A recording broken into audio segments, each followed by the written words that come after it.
గుణత్రయ విభాగయోగం 26వ శ్లోకం. మాం చేయో అవ్యభిచారేణ భక్తయోగేన సేవతే సగుణాన్ స్మతి త్యైతాన్ బ్రహ్మభూయాయ కల్పతే.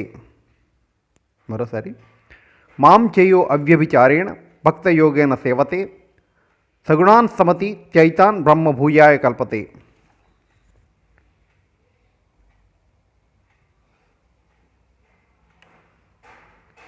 త్రిగుణాలని జయించిన వాడిని ఎలా గుర్తుపట్టాలన్న ప్రశ్నకి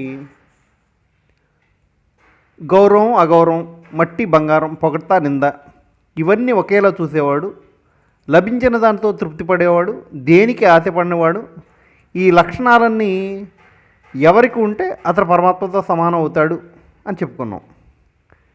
వాటన్నిటికీ ఒకే రూపం ఇస్తే ఆయనే హనుమంతుడు అని చెప్పచ్చు. ఎలాగంటే, అనన్య భక్తితో పరమాత్మను కొలిచేవాడు ఈ గుణాలన్నీ జయిస్తాడు అని కృష్ణ పరమాత్మ చెప్పాడు. అలా జయించిన వాడికి ఉదాహరణగా మనకి రామాయణంలో హనుమంతుని చూపించాడు. సుందరకాండలో సీత అన్వేషణ కోసం బయలుదేరి హనుమంతుడు వెళుతుండగా మొదట అవరోధం మైనకుడు అనే పర్వతం. కాసేపు తన మీద విశ్రాంతి తీసుకుని భోజనం చేసి వెళ్ళమని ప్రార్థిస్తే, రామకార్యార్థినై వెళుతున్నాను,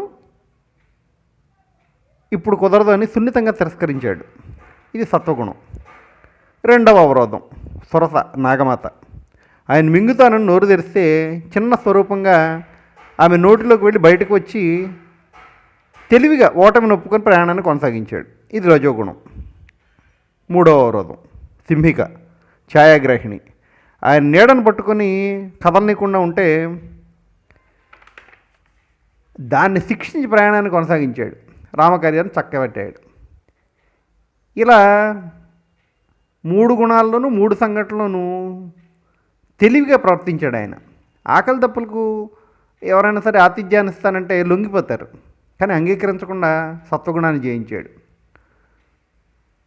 సురసని ఆవిడ ముందు ఓటమిని ఒప్పుకున్నట్లుగా రజోగుణాన్ని జయించాడు. సింహికని శిక్షించి తమోగుణాన్ని జయించాడు. 3 చోట్ల ఆయన ఒకటే ఆయుధం వాడాడు, రామభక్తి.